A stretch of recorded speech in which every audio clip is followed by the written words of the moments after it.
When I left, thank you. So people can hear us and everything. Yeah. And it's better if I stand a little bit further away, right? Yeah.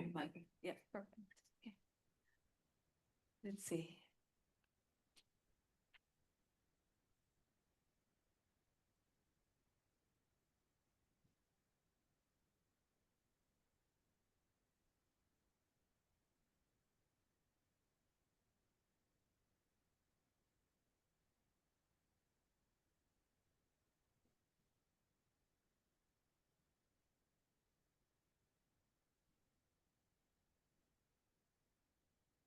I think we wait for a few more minutes to see if I think there will be a little bit more people joining, I guess.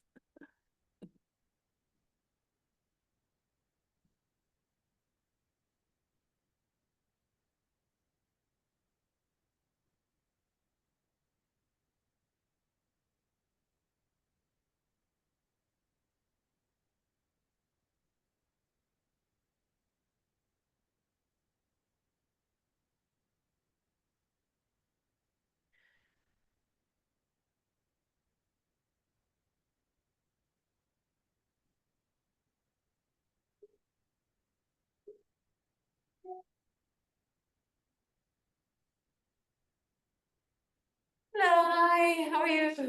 Thanks for coming.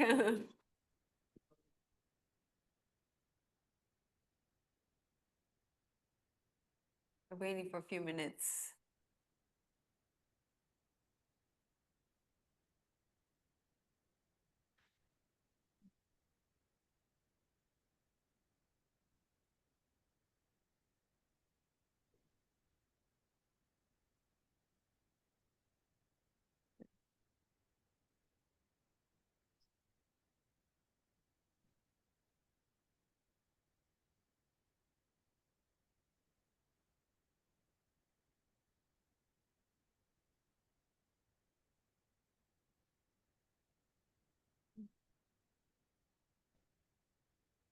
Gary, do you think there might be issues online, like for people to join? Because people have joined. people have joined. Sorry, I thought. Oh, okay. Yeah. Oh, I see. That makes sense. No, sorry, I didn't. Okay, let's start then. I think. So I thought it was only just us. So, yeah. Welcome, everyone here. It's a small group here, but also people online. Thank you so much for joining. My name is Ayako Ebata. I'm from the Institute of Development Studies, research fellow working with colleagues from Vietnam National University of Agriculture and Vietnam National University on a project on aquaculture production in northern Vietnam. So today we have the privilege to host some of you from Vietnam and some of you online. And we're looking forward to lively discussions around power relationships and how that is linked to aquaculture-based livelihoods in northern Vietnam, specifically around domestic value chains, and how that has been linked to ecological sustainability and the dynamics around the environment in which these livelihoods take place. Yeah. Should I bring the PowerPoint up? Okay. So today we have altogether 5 speakers, and we'll be presenting different components of our project. I will do a quick introduction of the project, and then quickly move on to the content. Yeah, thank you. Should work. Yeah, great, thank you. So our project is called Sustainable and Equitable Aquaculture, which is hosted at IDS, but collaboration with 2 universities in Vietnam that I just mentioned, funded by the British Academy, and is part of the Food Equity Center at IDS. The objective of this research is to examine how different kinds of power influence livelihoods of vulnerable people. Specifically, we're looking at small-scale farm owners, as well as people who work on different kinds of aquaculture farms in Vietnam, how it is linked to health, specifically occupational health, and environmental management of the natural ecosystems that these species depend on. Today, we'll be presenting an historical overview of the aquaculture production in the study site. So Dr. Loy and Dr. Vo online will be presenting that. Formal and informal means to acquire land, which is absolutely a key resource, which is presented by Hanh from the Vietnam National University of Agriculture. labor relations in the sector, and the power relationships at play, presented by Khue and Dien online. Just say a few words about the study sites. So our study sites are here in the province of Nam Dinh in northern Vietnam, which is a coastal regions that has been historically very important for aquaculture production. We've been working in two districts, so it's Giao Tui district and Nha Hung district here. This is a very interdisciplinary project and collaboration across social science and humanities. So we've employed, first of all, quantitative survey with roughly 400 participants representing clam and fish farm owners and clam and fish farm workers. In addition to that, we've conducted 60 key informal interviews with local authorities, workers team leaders, traders, and so on and so forth. In addition to that, we've been conducting 6 group discussions that were designed with participatory methods in mind, and 2 groups with fish workers, 2 groups with clam workers, and 2 groups with fish farm owners. So Dr. Loy, would you like to come up and start the presentations? And I will be keeping the time, so roughly around 8 minutes, I'll say a little word, and we can make sure that everyone has time.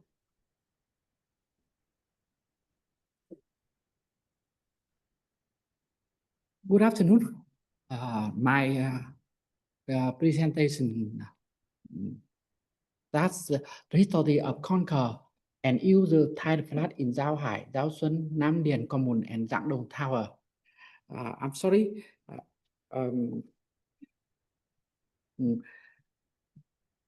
The reports focus of the conquer in and use in the tide flood in Giao Hải, Giao Xuân, Nam Dien, and Giang Dong. My presentation 3 points. One, the process of the conquer of tide flood, the golden age of aquaculture from 1919 to 2019. Two, conquer for production, the up and down of aquaculture from 2019 to present. 3, management of tide floods, the role of the commune and how people committed. Okay.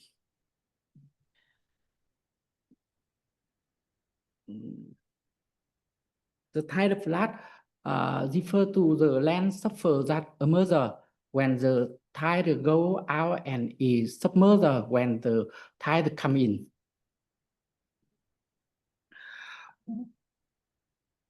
Both aquaculture cultivation area and product have a rapidly increased. Aquaculture farmers have become wealthy from rising clam. Each household can earn a profit of 1 to 2 billion Vietnam dong per hectare per year.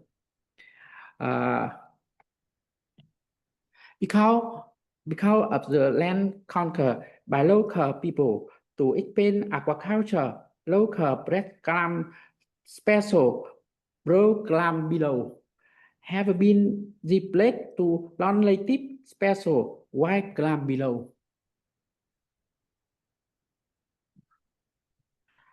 To conquer to production the up and down of aquaculture from 2019 to present, and Mr. Tuan had been learning clam since 1908 of 10 hectares. All the time, clam farming had not yet development, so he could set up clam farm or certain area of the our will. Let his 6 hectare clam farm at the Giao Lạc estuary was sold to someone else to 14 million Vietnam dong. When someone our land, they can transfer, buy, and sell it. Comparison, clam farming in Giao Xuân and Giao Hải. Nature exploit exploitation, environmental contamination, and climate change led to reduced land productivity. Local policy supports clam farming.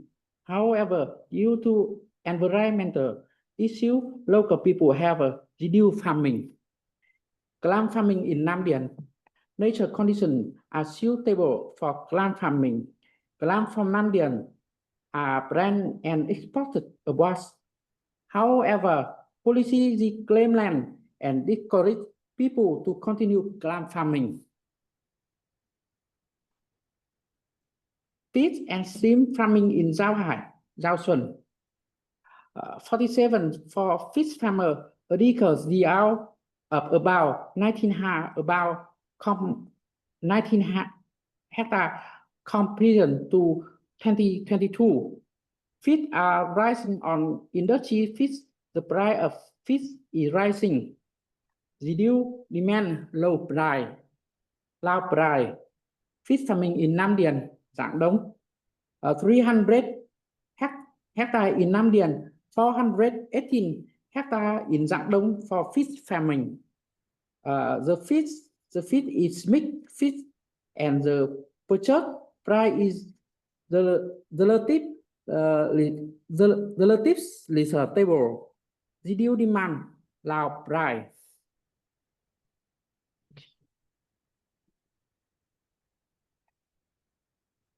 Management of tidal flood, the rule of the commune and town people committed.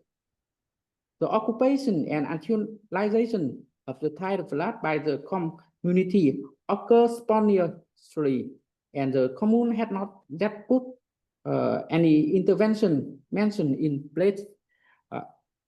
When the people began to occupy the tidal flood, when the tidal flood bring significant economic value.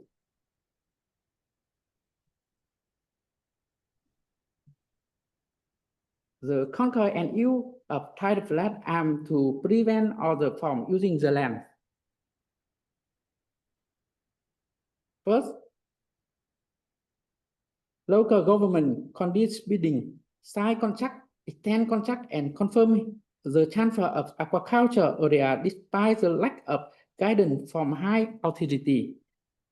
With local government formalizing the ownership and transfer, the people now own the land they occupy. There are some of the issues in my conclusion. Management for development, avoiding this official and aquaculture farmer. The tidal flood have a significant economic value and are area that provide livelihood for many people. Many management and exploitation of tidal flood need to ensure the stability and development of the area.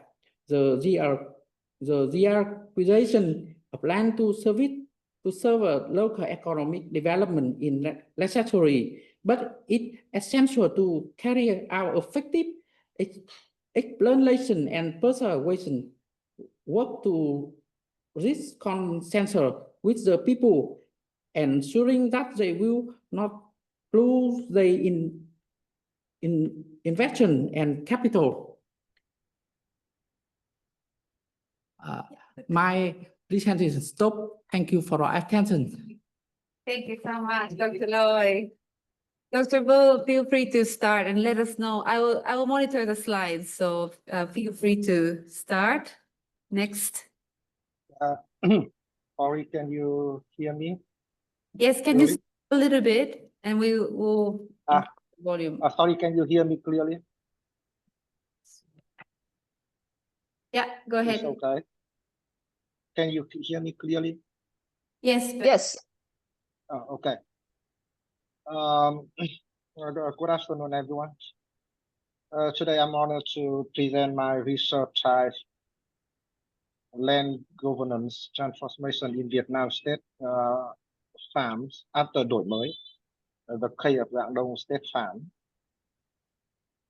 This study explore how land governance in Vietnam state agricultural sector has transformed since 1986, mean đổi mới, focusing on institutional reform, power dynamics, and the case study of Rang Dong State Farm in Nam Định Province.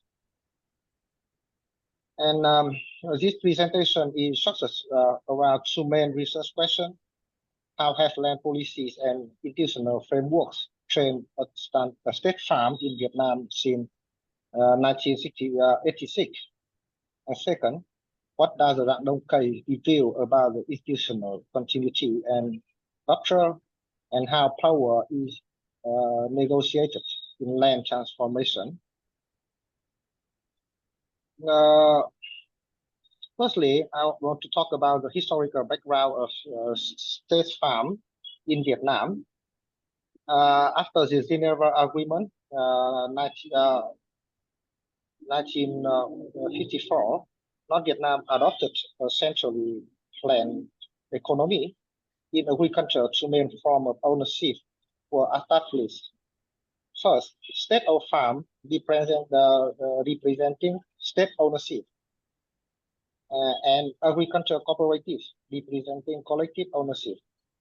And state farm in Vietnam was seen as a modern unit, both economically and politically. In the 1960s, state farm in Vietnam expanded rapidly, but began to show inefficiencies by the 1970s. After the đổi mới reform in 1986, the Vietnamese government began to restructure the farm. They allowed to leasing land to individuals, converting farm into company, or dissolving them entirely. However, problems related to land rights and governance demand cannot be resolved. Next slide. Yeah. And national land reform trajectory. We can divide the national reform into two main phases. Phase one from the 1986 to 2010. Post đổi mới, land reform of state farm aim to improve land use, efficiency, and reduce fiscal burdens. Degree 01 of government, Vietnamese government in 1995, and degree 135 in 2005, authorized land lease contract to individuals and households within state farms. However, implementation was inconsistent. In many cases, land contracts were only on paper, with a little oversight or investment. Informal land transfer and abuse that became widespread. Phase two, from 2010 until now, the Vietnamese government issued Decree 35 in 2010, converting state farm into 100% percentage stock-owned limited liability company, it means LLC. The separation between land ownership, land use, and land control remain unclear. Post đổi mới reform side, the legal ambiguities created institutional gray zone and conflict. In 2022, Vietnamese Communist Party issues Resolution 18, reaffirm efforts invest how provincial local authority accountable and ensure land use align issues with sustainable agriculture planning, balancing the interest of the state, business, and resident. Next slide, please. And in Dạng Đông, next slide, I will talk about the Dạng Đông State Farm. Next one. This one. Yeah. Okay. You know, Dạng Đông State Farm was established in 1958 as a military-run agriculture unit in Nam Định. Its main function included rye cultivation, aquaculture, and livestock production. It also contributed to local political and social stability. After đổi mới, in 1987, the area was transformed into Dạng Đông Town, where farm workers became residents. The farm continued to operate under state ownership until the early 2000s, and it was restructured into the single-member limitation liability companies owned by the state. This transition reflects a shift from direct administration control to a more autonomous, but still state-dominated business model. In Dạng Đông State, after đổi mới, in Dạng Đông State, Dạng Đông State Farm began leasing land and product to the household. There were three main types of lease contract. First, long-term investment. Second, cyclical contract, especially for crops like mulberry or set, and annual contract. With the contract individualized production, the farm retained control over land, creating an power structure. And short-term and cyclical lease contract quickly declined due to lack of investment or legal clarity, with long-term investment by leases became dominant. From 2003, the shift from rye farming to aquaculture at Dạng Đông was driven to main factors. First, environmental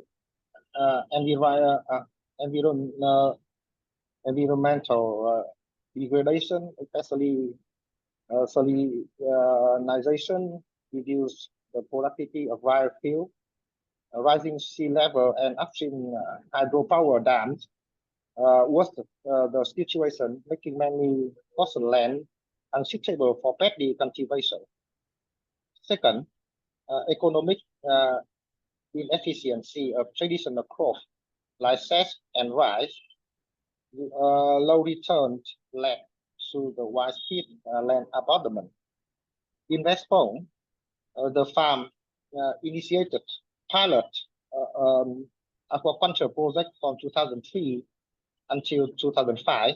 Pilot project approved and funded by the province authority converted over 100 hectares of saline, set the acid rice land into aquaculture zone. After 2000, from 2010, the new farm company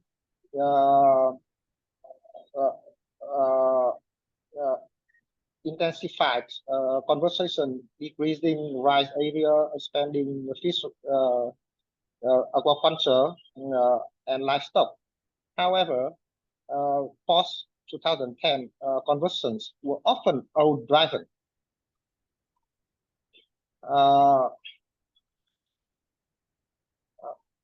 I might be on the wrong side. Just let me know. Okay. Or No.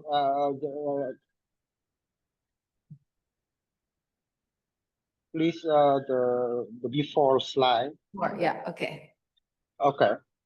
And despite its economic success, the transformation process exposed a serious internal conflict in Dạng Đông. Although the province, Nam Định province government approved the shift, the former land use planning was not updated, making the conversation legally questionable. due to based on the interview with the farm former director, Mr. Đỗ Thanh Hải, who was even arrested for authorizing conversation without approval from Nam Định province government, although he acting in the interest of reform. As today, the farm, the Dạng Đông State Farm, is not allowed to renew contract with the household, making it unable to collect production due to production due or the invest in infrastructure. This has the result. This has resulted in deteriorating conditions in aquaculture, and power in this transition was diffused, negotiated among province, Dạng Đông State Farm, and household at different levels. First, visible power. You can say that the provincial administration decision, hidden power. It means the favoritism for farm worker in contract, and invisible power community, Dạng Đông, in the citizen community acceptance and perceived legitimacy of new farming methods. The last slide, to conclude, Dạng Đông State Farm not just a local case, it's a microcosm of Vietnam post đổi mới land governance. It illustrates how land transformation is not just a technical or economic reform, but a deeply political and institutional process. Using the Ebata three-dimensional framework, we can see how different forms of power operate, with visible, hidden, and invisible power, laws, informal practices, and community norms. This way also reflects institutional hybridity when new models are layered over old structure, often creating legal and operation confusion. Thank you. Thank you. Next, please. Yeah. Okay. Yeah, hello everyone. My name is Nguyen, and I come from Vietnam National University of Agriculture. Sorry. Yeah, today let me talk about the legal uncertainty and livelihood insecurity in aquaculture, evidence from Nam Định province. Yeah, our research site. Yeah, thank you. Yeah, firstly, starting from the contextual background, as introduced by Ayako, we know that despite the increasingly vital role of aquaculture in coastal livelihood, the land tenure, I mean the insecurity in land tenure is widespread in Vietnam, and it's due to the overlapping management by various state actors like local government or national parks authorities or state enterprises. And this situation led to administrative confusion. As the result, the informal use of land very common in Vietnam, especially in the coastal areas, including the verbal agreements in land use and the expired or non-renewed lease or the long-term occupation of land, but without formal recognition by the state authorities. And the legal ambiguity may lead to very severe consequences. Yeah, because farmer lack of access to credit or technical support. And this situation also discourage them to invest in the long-term basis. And also it increased the vulnerability of farmers to eviction, to land recovery for the developmental project. And here, the empirical focus of our project, aquaculture in two formal districts in Nam Định province, Giao Thủy and Nghĩa Hưng. In Giao Thủy district, as already introduced by Dr. Lợi, we can see that here the producers of aquaculture, they mainly informally occupied their land for a long time, but without any legal recognition from the local authority. Even though their use of land is has been tolerated by the local government due to the economic benefits from these production activities. And in Nghĩa Hưng district, including Rạng Đông Thao and Cồn Xanh coastal area, the cultivation of aquaculture mainly based on the land lease contract between the farmer and the local government or the state-run company. But the problem is that the policy changed suddenly and land subject to recover without compensation to the land users. And also in Rạng Đông Thao, as already mentioned by Dr. Vũ, the contract expired without renewal. And the situation in both districts resulted in the challenges for the farmers, including the tenure insecurity, limited legal protection, or increased vulnerability to the policy change. And our research draws on three conceptual framework. Firstly, the legal uncertainty developed by Dien and Feeder in 2001, and also reflected in the FAO's voluntary guidelines. The analytical question related to this concept is how unclear land rights affect farmers' decision in their investments and so on. And in application in our research, it will help us to highlight how unclear or expired or informal arrangement may lead to insecurity and prevent long-term investment, and thereby we may explain why farmers are very reluctant to improve their aquaculture infrastructure and so on.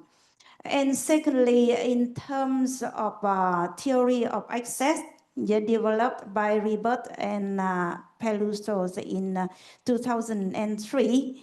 And in this aspect, we move beyond the legal ownership. And we emphasize the importance of informal ways of access to land. yeah, with informal arrangements such as a social relationship, yeah, or local negotiation, or tolerance from the local authorities, and thereby we show the gap between the law and practice. And the last concept related to the sustainable livelihood framework developed by Chamber and conveyed in 1991. Yeah, in this framework, we will examine how do tenure conditions affect the farmers' ability to maintain or improve their livelihood.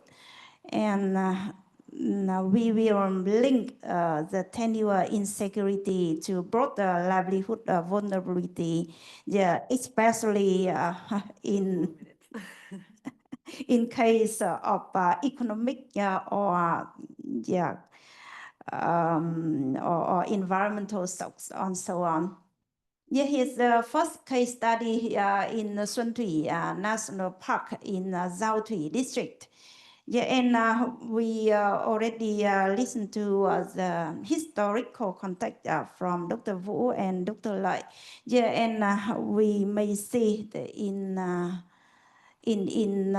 this area that the long-term occupation, yeah, of land, yeah, of the aquaculture producer in this area, but without the legal recognition, without the land title granted by the local authority. Yeah, and we can see many attempts has been made by the local government, yeah, to make it more formal, yeah, including the local auction or collection of voluntary welfare fees. Yeah, but it's not enough, yeah, to guarantee their legal rights. Yeah, and resulting in the livelihood vulnerability as you see here. For example, farmer is yeah, they couldn't engage in any legal transaction.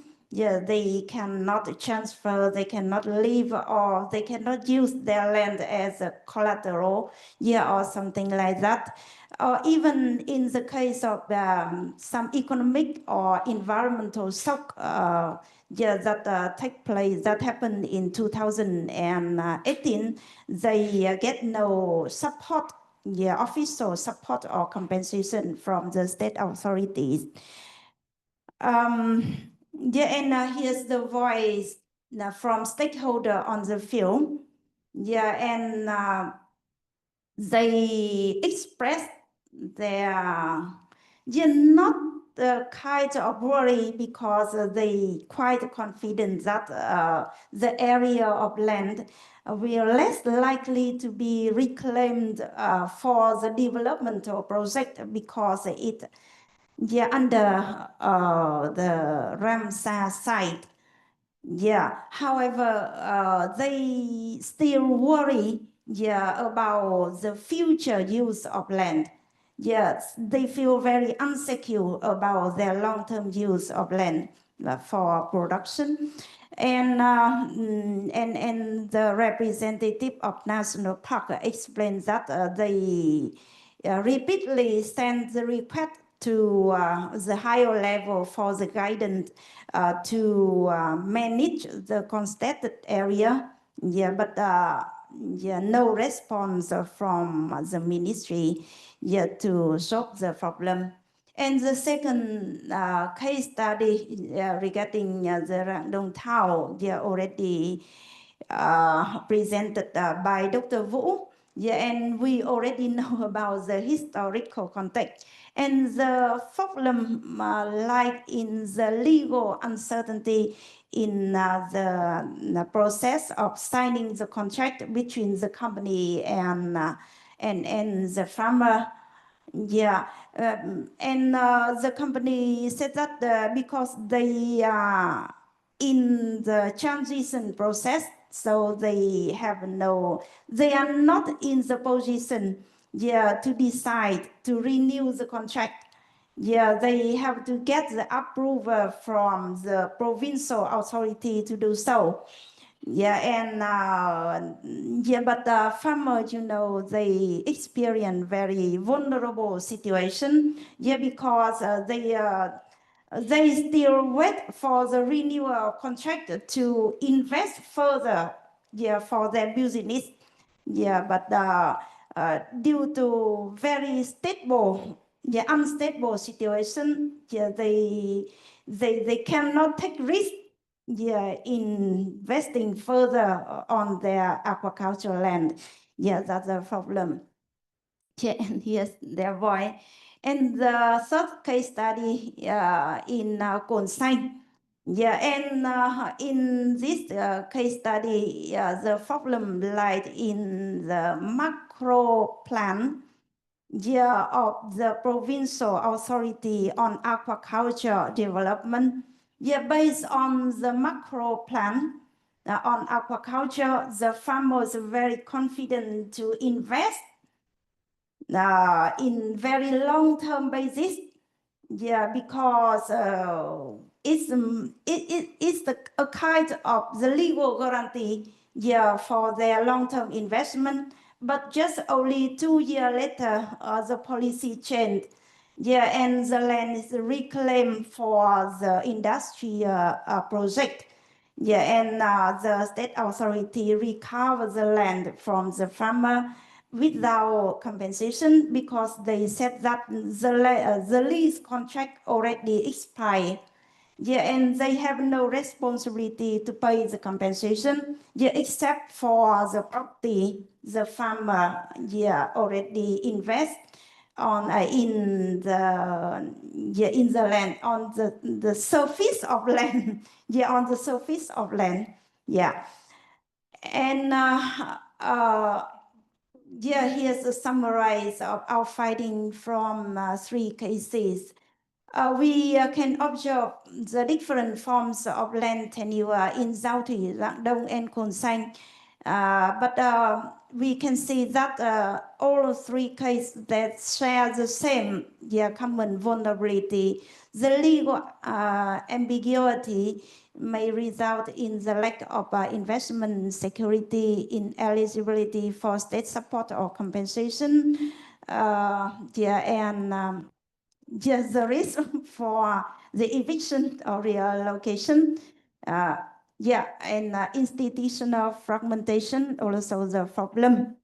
And yes, the last one, yeah, our recommendation for policy and reform, yeah, including our call for recognizing the informal use of land, yeah, stabilizing tenure arrangement, inclusive land use planning, yeah, promoting the public participation, yeah, in the local zoning decision in management of protected area, yeah, or consultation in during the investment project.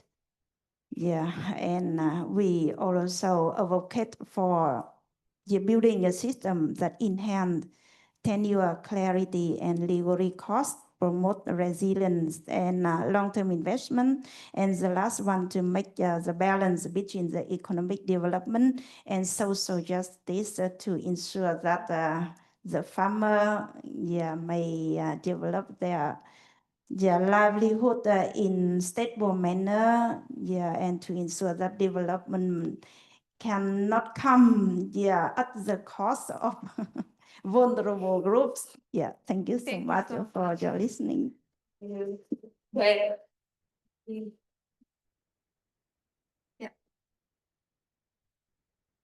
have 2 more presenters. Yes. Good afternoon. I will come very quick. Okay, so that my colleague already present a lot about the land issue with different aspects, and I'm more focused on explore about the labor allocation and the power that underlie that, why that they doing like this. And with the picture that you can see that on the screen that is in the film shift, and we take the picture and we can see that a lot of different actor in this one. And you can see here is a fish farm worker that they are catching, they are harvesting the fish. And you can see the farmer that's standing here. You can see the trader owner with the big truck here, and you can see the trader worker, that the worker working for the trader. Yes. So basically that here that I already summarized that we got the 7 main actors in aquaculture value chains in Vietnam. However, that we can see that the very important part of the worker still that keep very informal one. And here that there's some difference between that, because in aquaculture in Nam Định that we're working in clam farm and also in fish farm, and some they sharing some same characteristic and also the difference. And with the labor chain in clam farm, that you can see that with different phase of clam farming that the worker do a lot of things, that especially that in the first phase of site prepare, and also that in harvesting. The special comparison between the clam farm and the fish farm, that the clam farm that they got the long-term laborer that take care of the clam fin. Why that the fish farm that mostly that they lean on the seasonal labor, that very daily wage. Here's another, here's an example of how that the different activities in corporate, the team of different team of labor for clam harvesting, that let's say like this one, that you can see on the fin that it's a clam fin, very, very large, and they got a lot of hut that there's will be a watchman. Here's a watchman that will stay there that 24 hours per day, with a very kind of minimal, you see that the condition of living. And when the clam is already grown enough, normally that from 1 year to 2 years, that it very depend. And the farmer will call a clam harvesting ship, is like on that ship like this one. And the harvesting ship will take 3 different teams to harvesting the clam. The first team that is working under that one, that they will harvest from the sand, and then they will bring that into the ship. And the ship that on the ship that we got a lot of women.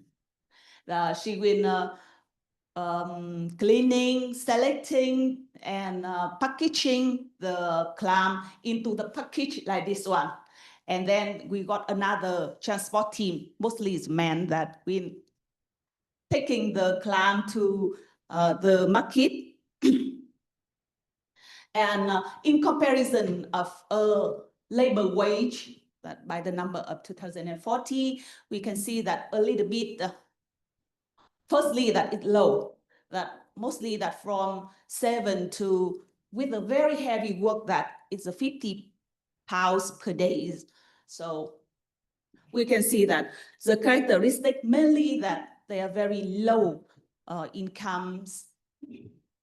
And the special thing is that they totally absent of any contract, both with seasonal one, of course, and also that with the long-term laborer that in clam farm that they have no contract. So it means that no social insurance.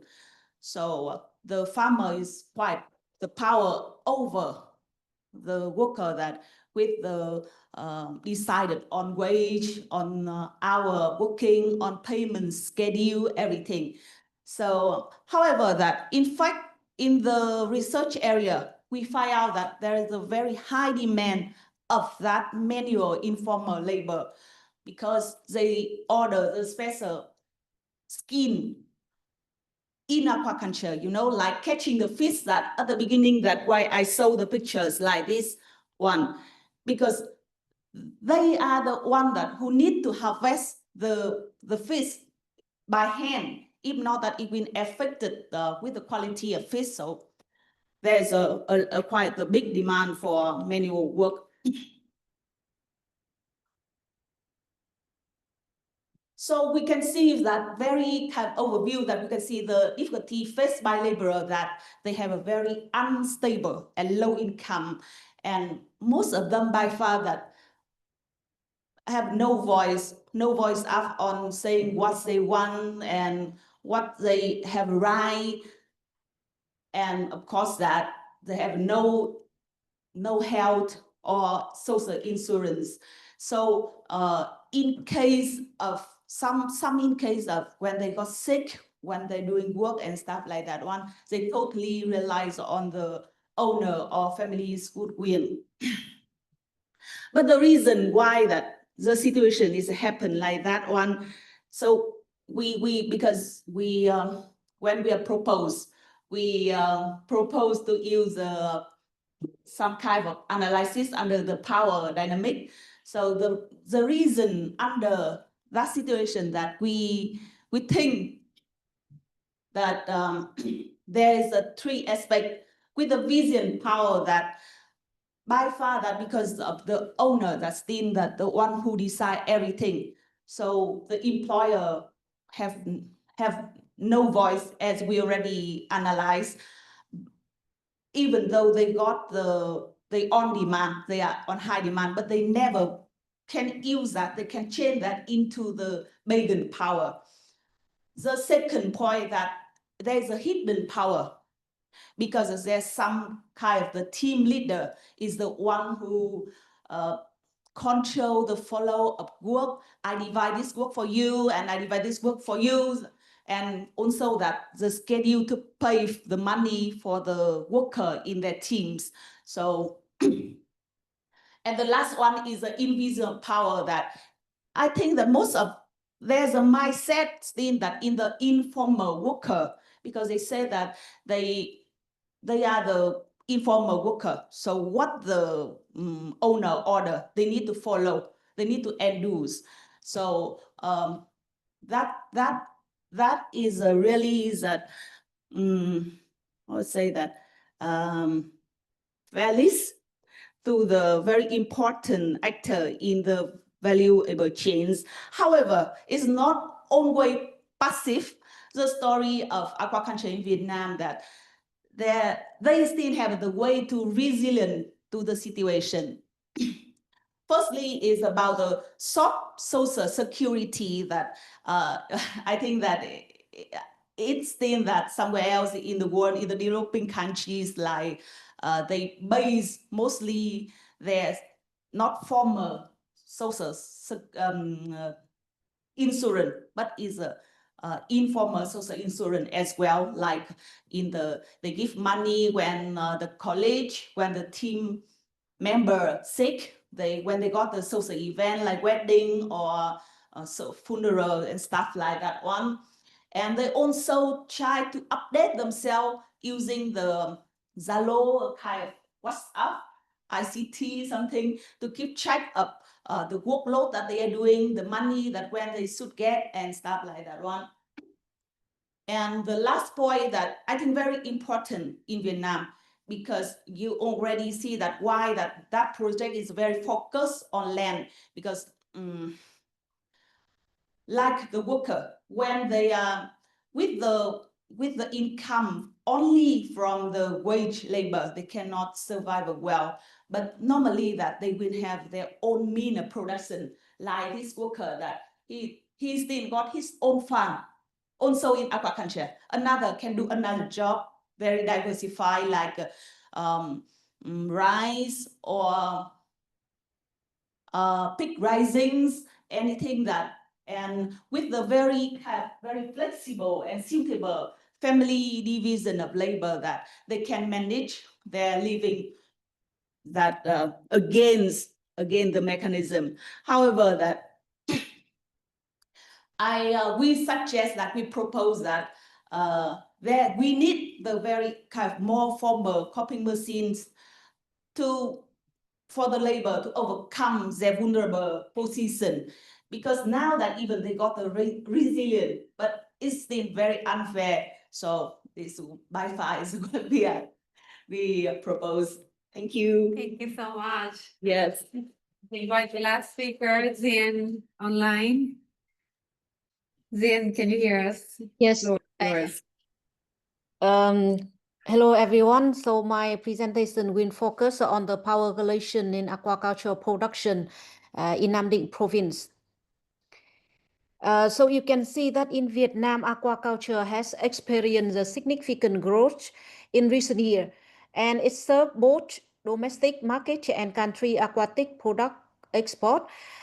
We can see in our college presentation very diverse actors involved in aquaculture value chain. So it reflects quite complex power relation. And in this presentation, I also see that the economic performance will shape the owner position and the enabling and constraining aspect in the power structures. Both traditional and modern aquatic farming practice focus on increasing production, so it still remains the social and environmental concern.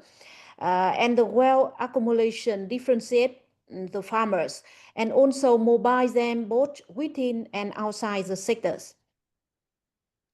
So first, about the main characteristic of the farm owner. So in this presentation, I just focus on the farm owners.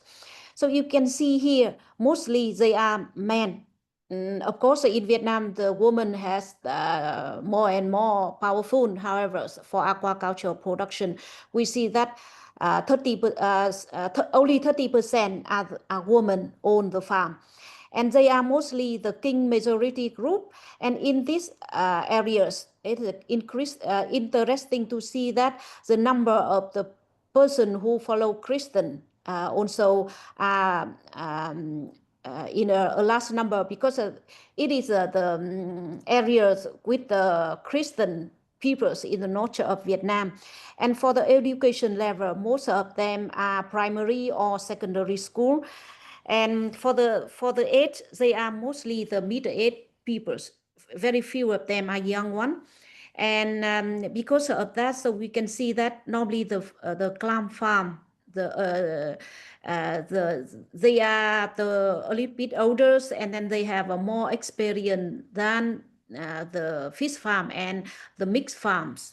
So the mixed farm here, I mean the farm that not only produce clam, but they can also produce the shrimp and not only mature clam, but also the baby clam, I mean the seedling for the aquaculture production. Yes, next slide, please. So I want to focus on the resource allocation. So you can see in previous presentation about the asset to land.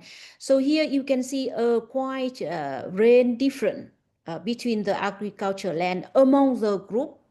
And here in the unit is a square meters. So you can see that quite some household in fish farm, for example, they occupy only less than 400 square meters, and the others quite large. The same for clam farm. So it is reflect the way that different farm owners can be able to access to aquaculture's land. And it's also have a different type of land using. You see in presentation of our colleagues about the land tenure in Vietnam, but then in practice, I mean that the land use is quite different, and it's quite difference between the different group of farmer. Yes, next. And then for access to credit, so in our research, more than 60% of household claim that they need to borrow money to practice aquaculture. And most of them take the credits from friends and relative, quite larger numbers. And the others also take the other one, that is the informal credit source. And of course, you can see that with the former bank, also former credits, that is for a little bit lower interest, but for the informal one, that is a very high interest. And here's once again the land and credit, not only for aquaculture production, but it can become a form of investment. For example, some household, if they have some saving money from aquaculture production, they can become also creditor. And I mean that they can let the other person who borrow their money and make profit from that. Same to the land. So once they can occupy the land, even it's an informal one, they can exchange it, they can rent it for money. So land and credit become the investment. I mean by itself. It's not only for aquaculture production. For the labor use for aquaculture production, we can see that mainly the household use their family labors. And they also hire the labor, but mostly for the seasonal labor, both in fish farm, clam farm, and mixed farm also. For mixed farm, normally they will hire more number of full-time labor, because for example, in baby clam farm, they produce that one, so they need the person who care about the farm in a day long. So that is why they hire more full-time laborers. Other type of work, for example, for fish farm, mostly for the harvesting, they need the high labor for this seasonal high labors. The same for the clam farm. Yes. Next, please. For the economic performance, here because it's totally the initial reason, so we make a comparison about the aquaculture output between 2000 and 2020 and 2025. So we see that it's quite how can I say, the difference trend in output. Some say that they gain they have a less output, but some of them say that they have more output than 5 years before. The same trend to the and same trend if we want to comparison between 2025 and the starting years when they do the same. So we can see that for aquaculture production in Vietnam, so two things is very important to affect to the output. That is the climate related reason. Here is the water pollution. Before 10 years before, they gain the farmer get very high output because the environmental waters are clean and favor for aquaculture production. But later on, they get very bad harvest, and even some years they lost. They gain nothing, but they invest a lot on aquaculture production. So that is the reason why some people gain and some people lost. The same trend for the revenue, the same like that. We see also the difference when they state about the revenue in comparison to 5 years before, and comparison to the year that they state as they start their aquaculture production. Yes. So we try to examine what are the enabling and controlling factors. So we can see here most of them say that it is the problem with the waters. And also you can see that when they do the clam production, for example, what they need to do is they had to put the land on the fin, and it higher in every year. So that is a huge investment on making the clam fair, and it's the reason why in over the year the sand is higher than the titles, and it make the fin become not very good for aquaculture production. The second thing linked with the disease management, especially for the fish farm, they also say that if they can control or manage disease well, they can get profits. Otherwise, they lost the productivities and also lost everything. They also mentioned about the aquaculture practice for farmers. They say that if they do not do very intensive clam production, they will calculate how many clam per square meters. And if they do not do intensive, they can get the higher output.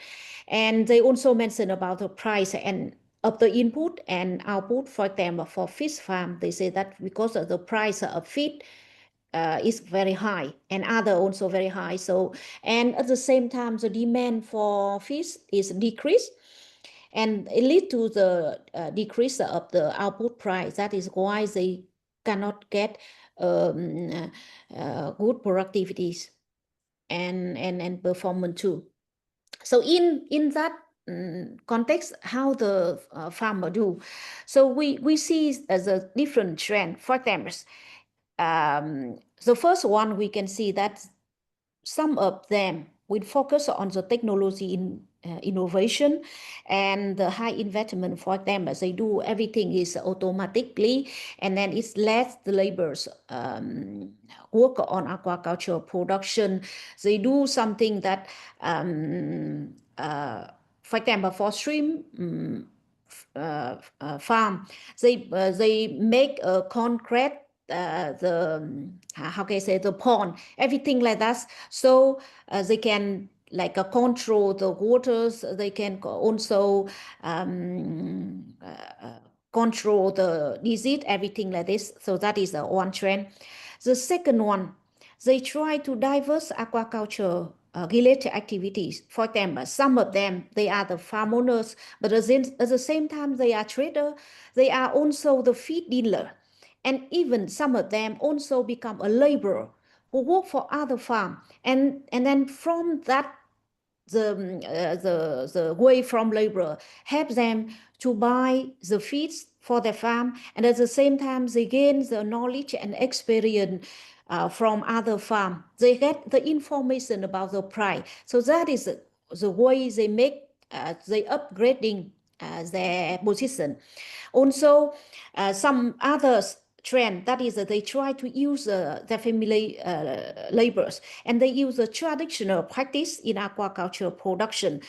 For them, they can combine aquaculture production with planting some herbal in the how can I say, in the field, the pond and the field, and they can do like that. They can also use very traditional way. For them, as they buy, you can see in the picture here, they buy the small fish to feed their fish. So we reduce the money to buy the industrial fish. So that is the way they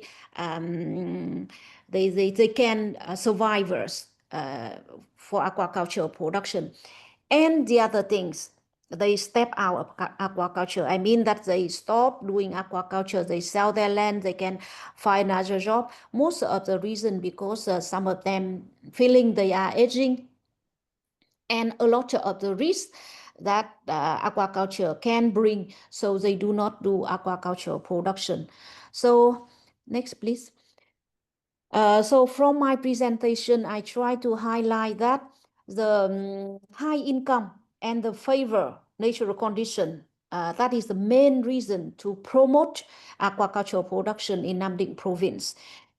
We can also see the dynamic in resource management, the land use, and the economic performance. So this reflects the existing socio-economic and ecological pressures on aquaculture farm. And we also see the power coalition shape the diverse adaptive strategy and the livelihood outcomes of the farmer. Thank you very much. Thank you so much. I think that's all from us. So if people online have any questions, and or Nick in the room, thank you. Yeah, thank you. Oh, two online, great. Yeah, great. So Judith, I'll just start with the online ones, and it's answered, it says. Okay, Perfect. Regarding labor conditions, what does the trade union organization do? How different is this situation from settled agriculture? Yes, you have to go. Yeah. Would you like, do you have any questions? I'm sorry, but I just wanted to show my appreciation of colleagues from Vietnam. It was really, really rich work and lots of it of interest to us here at IDS and in the Food Equity Centre. I think there's going to be some really rich publications coming out, lots of different dimensions of political economy. I was pleased to see some aspects also of social position, thinking of formal, informal labourers, of gender. And I mean, one of my questions was actually, I think the power framework has been employed really well here. I was also wondering whether you were thinking about bringing in other political economy frameworks, because I think for example, the overlap of interests, institutions, ideas and ideologies and resources, that would be one political economy framework. And I think that's all coming out very, very clearly here. But I can see that there's other types of frameworks that you're using for land and for the kind of overlap with the environmental resources anyway. So there's lots there. I think it's really, really rich piece of work, and I'm very grateful to have heard some more about it today. And I'm only sorry I can't stay a bit longer, so I'm already late for another meeting. Thank you so much. Thank you, thank you, thank you. Yeah, thank you so much for your comments, Nick. Yeah.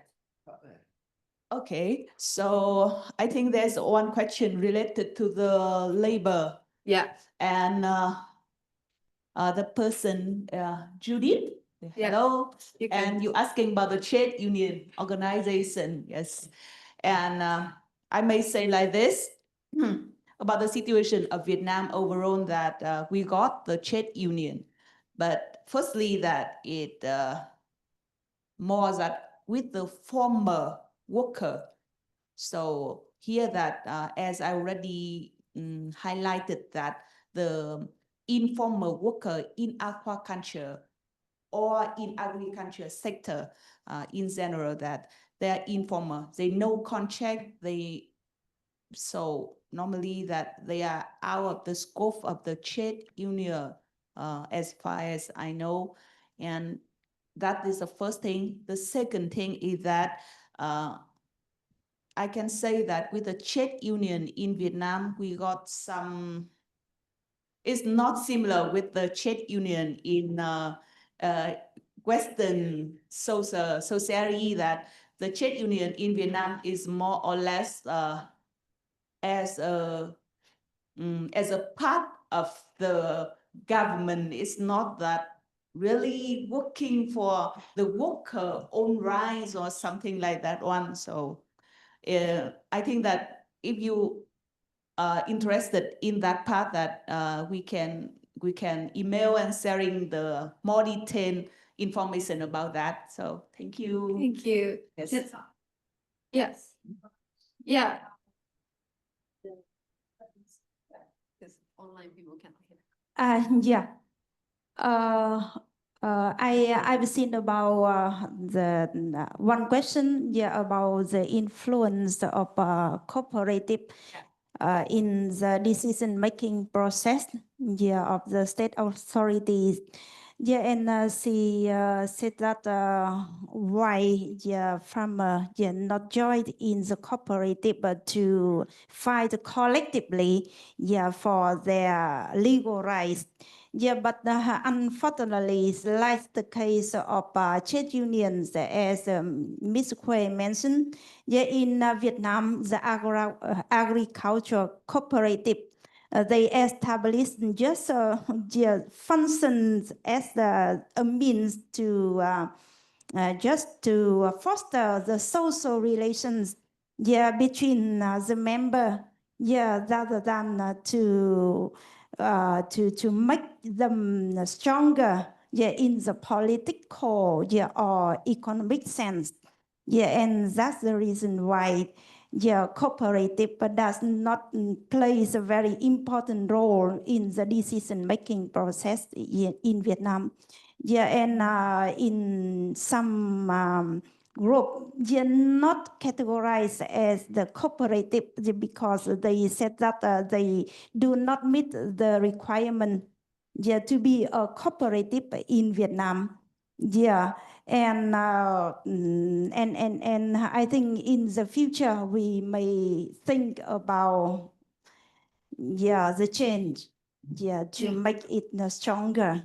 To raise the voice of the farmer collectively, but not in the current situation now in Vietnam. Yeah, thank you. It's great. Any other questions on online audience? You can also.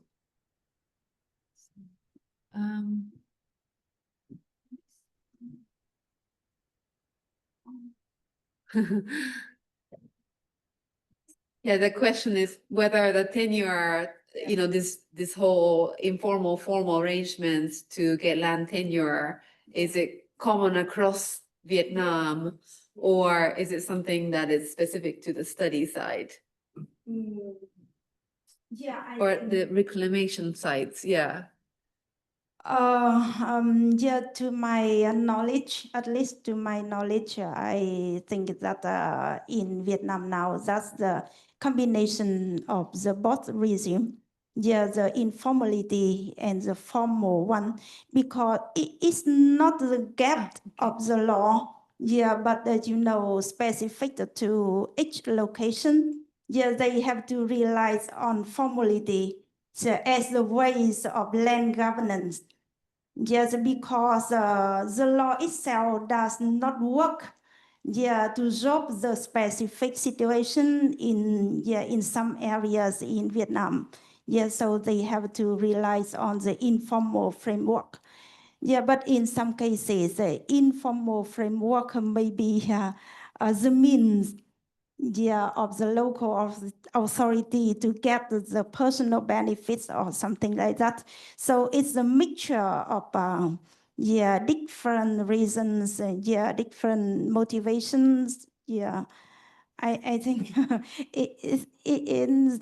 there's no just only one way of explanation for this situation. Yeah, great. Thank you. I think there doesn't seem to be any more questions online, so we can probably close. Yeah, thank you so much for joining, people in the online and also people who joined here. And yeah, we'll be obviously communicating any updates from the project in the coming months. So thank you so much, everyone. Thank you. Thank you. Bye bye.